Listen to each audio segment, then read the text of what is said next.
I just wanted to say thank you for taking the time to speak with me, and congratulations on the Pulitzer. Oh, thank you so much, man. Yeah. Um, I'm sure you're probably sick of talking about it. Maybe I don't know. I don't know if I I don't know if I would be, but maybe you are. Uh, No, I'm not sick of it. The only issue has been like I forget who I've told what. yeah. I'll be like, wait a minute, did I already say that? Was that the last call? Right, right, right. Well, I'm hoping, since you've probably talked about this quite a bit, to bring a little bit of a different perspective because you may or may not know I'm writing for military.com. Yes. So we have a very big, active duty veteran, and that's our readership. So I find it obviously super interesting, just purely based on what your book is about. Hmm. But also, I'm a massive horror fan, so I had to jump on the Oh, nice. chance to, yeah, jump on the chance to try to talk to you because obviously this book covers a lot of things that I just love, and I think it's so unique. That's awesome. Thanks. Yeah, no worries. So I was curious, have you had many veterans reach out or tell you they've read your book? Some like it's interesting. It's generally as a writer, you mostly get uh, letters from people when you've done something incorrect. Like, like if you've got, particularly if you're writing about guns or guitars. Mm. Those are the two subjects over the years that people will say, you messed up a detail here. So that happens. That happens. I have heard from some, yes. What Uh, what has the general response been? um, it's been great as far as I know. I don't recall getting too many negative. Well, I don't know that I've gotten any negative feedback from the book. I know there's a couple things, little details I've gotten wrong. Like people love pointing that stuff out, which is fair, which is good. Well, that means I can correct it in the next printing. I'm Uh, definitely not trying to corner you and be like, "Oh, guess what? I'm here to tell you everything you got wrong." No, I loved it. I should just get that out of the way. I loved the book. Absolutely. but no, the response has been good. I have heard from veterans. I wouldn't say a ton, but Mm. I've had at least a few, and my only memory of them is that they were positive. Um, I'm sorry I can't give you more detail than that. No, no, that's fine. I'm glad. I'm glad if you have heard from them that it's been positive because selfishly, I want more people to be able to talk to about this book, and I hope Yeah, yeah. whatever I write up, hopefully some of my readership will pick up on the book because again, obviously, you've probably touched on a lot the structure of the book, and Hmm. for anyone who's not, who doesn't know, could you maybe touch on that for just a second? Yes, the whole book is written in one sentence, and it's a sentence that loops. Mm, So the idea was that once you start reading the book, you're sort of trapped inside it forever. And mm, that was intended to model the idea of sort of industrialized warfare when when there becomes a kind of financial reason or financial reasons become part of the calculus of of war or not even it doesn't have to be even financial, just there are reasons that there are parties in governments that can benefit from war in some way.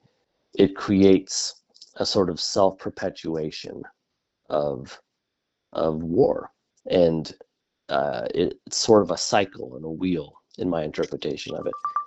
That I think in some ways you could if you wanted to kind of pin that down to World War I, where we had sort of old fashioned fighting techniques met with new technology that made those techniques just turn into mass slaughter.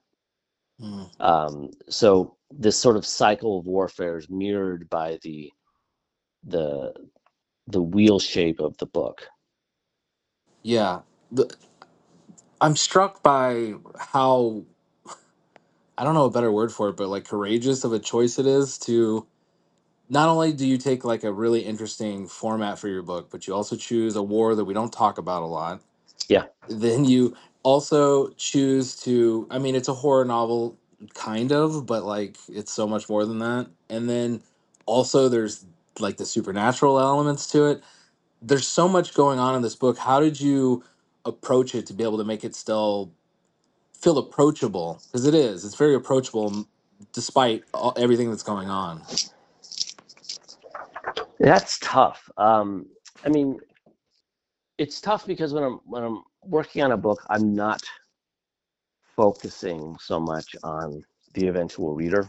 Like I think some writers do. Like that's kind of their concern the whole way is how is this going to land? Is this going to be readable? Um, but for me, I've found that path is fruitless, and that I really have to amuse myself in some way. And amuse seems like a sort of glib way to put it, but I have to get excited about it. And sometimes what that takes, especially this many books into a career, is I have to come up with new challenges and new ways of working that surprise me and that push me into directions that I haven't gone before. That's the only way I can stay super motivated and I think stay relevant and vital in the field.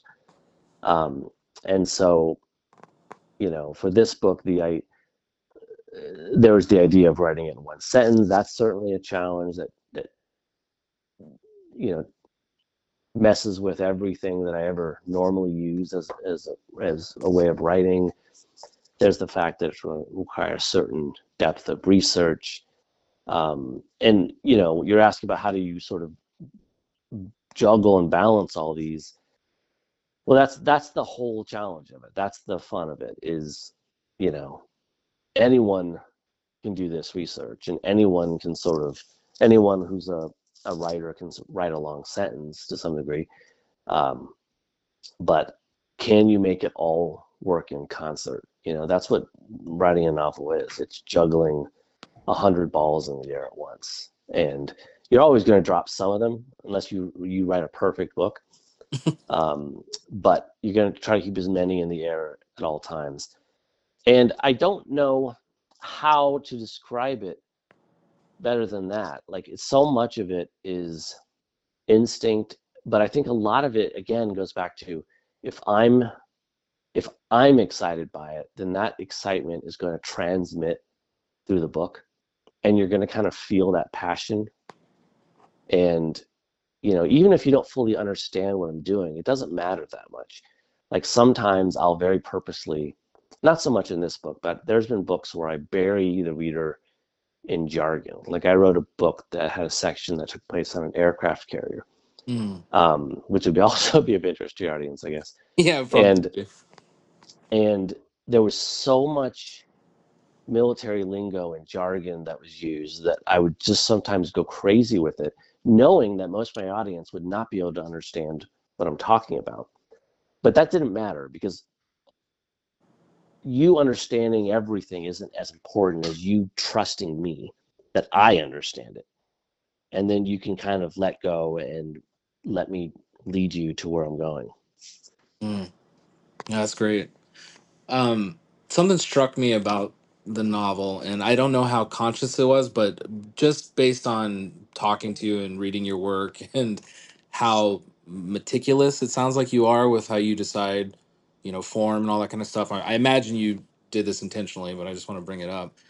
There's this really interesting thing, or way you use sound in the Mm-hmm. book, and not just in the rhythm of the prose, but in the beginning of the, like, I think it's literally within the first couple paragraphs, you talk about how Bagger knows that sound is more important than sight in trench warfare. Yeah. And then one of the very first things he picks up on is the shriek, Yep. that we don't know what it is yet, but obviously, it's not a spoiler that the title of the book is Angel Down. It's an Yeah. angel. So how conscious were you of that, and how much did you approach this novel with the idea of sound? Yeah, that's a really interesting question. No one has ever asked that. Um, yeah, I mean, sensory. I wanted this book to be very sensory based because my interpretation of World War I trench warfare, just based on reading and documentaries and photos, is of sort of limited limited sight. Uh, if you're in the trench, you literally, that's almost the point, is that you can't see anything. And so many of the photos from World War One are deep into these trenches where all you can see is a few feet in front of you. And then the few photos that exist of no man's land, as well as where it's been reproduced in films like Paths of Glory or All Quiet on the Western Front, uh, are full of explosions and dirt and dust and the sunlight being blocked out by smoke. And so there's just not a lot to see, and it's such an interesting way to think about war, because you can't see it until it's too late, Mm, and when you talk or when you read about, because they're gone now, but when you read about World War One veterans recounting their time in the war, they generally aren't talking about watching a shell launch from the other side of the field and tracing it through the sky. And sometimes at night you could do that. mm, But what they talk about constantly are the noises, like, yeah. oh, we knew a whiz bang the second we heard it, like all these different kinds of shells. They got to the point where they could identify all of them by sound, and then there's the sound of the klaxon telling them to go over the top. And then there's the sound of the machine guns, which were kind of newish technology, where you heard all those bullets pour out at that speed, and the sounds of planes in the air, because now there's planes being used in war. Like, I think sound was probably the single scariest element of World War One. Mm. No, yeah, and it didn't even occur to me until you're laying it out like that. Like in good horror movies too, like a lot of times the scariest thing is you don't see it, you hear it first, and Yeah, that comes across so well in the book. Um, yeah. I, Thanks. I'm sorry. Go ahead. No, I was just saying thank you. Yeah, yeah, no worries. Also, I wanted to touch on, you've mentioned it already, but the idea of this wheel of war, and how Uh-huh. the prose makes you feel like you're locked in to the book, never ending. And I've heard you talk in other interviews about how you picture that as, the industrial war complex and continuous war cycles. But what I found particularly interesting was can how that relates to a specific person, and how Bagger as a person, his own personal wheel, as in, you start the book with he feels lucky, and not to spoil it, but like Sure, sure. it wraps back around to he feels lucky, but it's taken on this whole other meaning because you Yeah. spent 300 pages with him. So I'm just curious if you could talk on that for a minute. Yeah, I can try. I think you're sort of asking about, does it can a person feel locked I guess in even I guess my combat? question, yes, yes, and my question also, I guess, really is, he says, or the narrator, or whoever, the book, the way it's written, him feeling lucky, him being Yeah. the lucky one, that draws to my mind sort of like, the men who go home, who are the lucky Yep. ones. Oh man, that's well said. Really well Yes. said. Yeah, perfect. That's better than I probably should have written it more like that. Like that's really well put. Yeah, I mean, I think that there's an idea, and I haven't thought or talked much about this, so this is interesting to me. But that you know you you're involved in a war like this, you're locked into it forever. Like the second you step on that field, you're never going to be the same, and you're going to go, and if you survive, you're going to go home, but you're going to be haunted by it, and you're going to have PTSD, and it's going to change how you interact with people. And at the end of the book, and you can cut this out if you want because it is kind of spoilery, but when we see Bagger when he's much older, he's being kind of wheeled out on a wheelchair. Uh, we don't know what his life has been through, but we know to some extent that he's still here on the battlefield because he's come back. Like if he weren't still obsessed with it or tortured by it or haunted by it in some way, he wouldn't have come all the way back to France when he can't even walk anymore. Mm. So there's, I think anyone who fights in war is trapped in that war forever, um, which is not something I've articulated before. So I'm really glad you asked that question. Yeah. And yeah, the idea of him being lucky, and that the first time you read that on the first sentence of the first page, it really does seem like he's been lucky. Mm-hmm. And then by the time you sort of are forced to read that first sentence again, you're like, was he lucky? Mm-hmm. Like maybe he survived, but at what cost? You know? Mm-hmm. I think this is why, not to get, too off in the weeds of genre fiction in general, but like I think what I love about genre fiction so much is you can hit on those things without beating it over the head. Because that, to me, that came across. Like that came Yeah, across. that's awesome. And it's beautiful that that comes through on a book about, war and, and angels, and it's great. Um, Another thing that I really enjoyed too is the cast of characters that you have in Angel Down. Like you focus on, primarily Bagger, but you do also have, what is it, five other main characters, or mostly main characters, and they're all kind of damaged, not the greatest people, sort of Mm-hmm. disposable soldiers, and to me that just feels super honest, Yeah, and it's not trying to like sell heroics, which I know that right. it's not just a war novel, so it's not trying to do that anyways. But what was your approach with that? Did you try to avoid making it seem like you were trying to glorify? Well, yeah, I definitely didn't want to glorify anything, but also, um, you know, there's maybe a place for the band of heroes, um, in movies and books, but I was much more interested in using the kind of lowest of the low. Like they're chosen for this mission because they're bad. Mm, They're the they've been chosen as the worst soldiers to do this kind of despicable task. But as a writer, that gives you some place to go because when they have the angel in their hands, suddenly you have these people who aren't used to wielding any power have all this power potentially, and it's like watching somebody who's unprepared to be rich suddenly win the lottery, mm. and they kind of go out of control. And there's all these stories about people winning the lottery and immediately ruining their lives. Yeah, yeah. Like they spend it all, they get into debt, and so it's similar with these soldiers. Like they're not they've they're privates. They're they're looked down upon by their fellow soldiers for all sorts of reasons, and now they have the most powerful weapon in the entire war. And that kind of power surge, that ego rush, what it does to anyone in any situation is it reveals you. It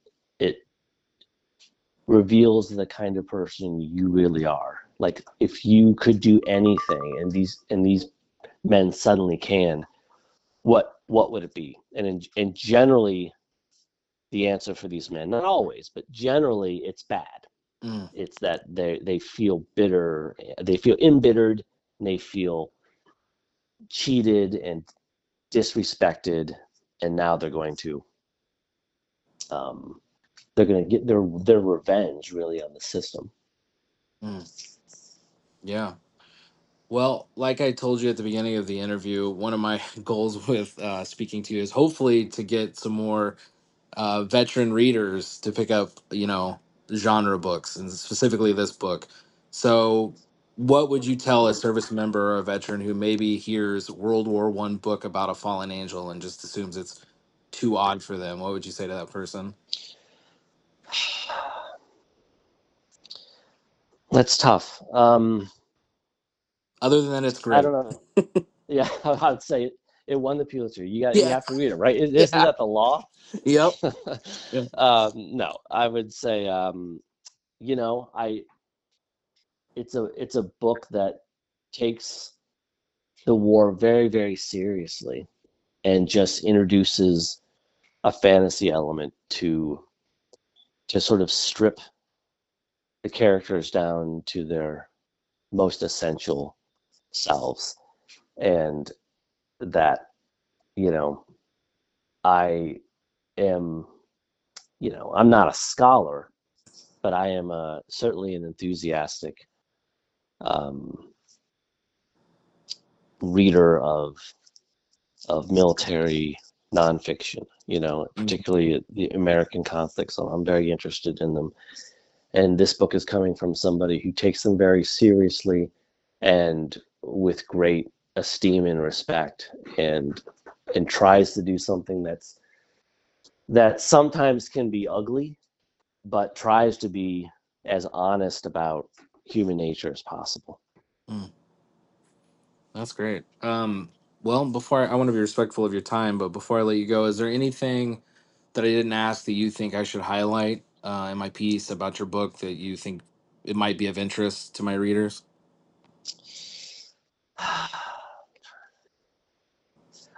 Only that I don't know if this is of interest at all, but you could mention, and I'm sure you will, that it's the Meuse-Argonne offensive. It's the I don't know how much of that nuts and bolts stuff is of interest. Um, it's I've made up a division, you know, Hmm. like I don't know if that kind of nuts and bolts stuff is interesting to them or not. Um, but I'd imagine so, honestly. so the 43rd Division did not fight in this conflict. Um, So I think there was eventually a 43rd Division, but I've made it up for this conference, or for this book. The Iowa Nebraska Division, aka the Butcher Birds, and part of my preparation was to create this division. Like it's part of the First Army, and I sort of broke it down into brigades and regiments and platoons, and created all the personalities. Not that 99% of them never show up in the book, but I wanted to have on paper in front of me the whole hierarchy of the division, complete with names, so that if I ever needed to reference somebody in, you know, Company D or whatever, I would have a name to go with it, and No, that's awesome. stuff like that. So you So did. again, it's go ahead. I was just gonna say, so you really did your homework. I mean, it shows. I assumed you did, but it seems like, yeah, you really took it serious. Yeah, I did, and choosing the conflict. Anytime I do research of this sort, I start out broad. I was, read books that are just about World War I. I watch documentaries that are just about the conflict as a whole, and then say, okay, if I want to read American soldiers, because that's probably going to be 1918.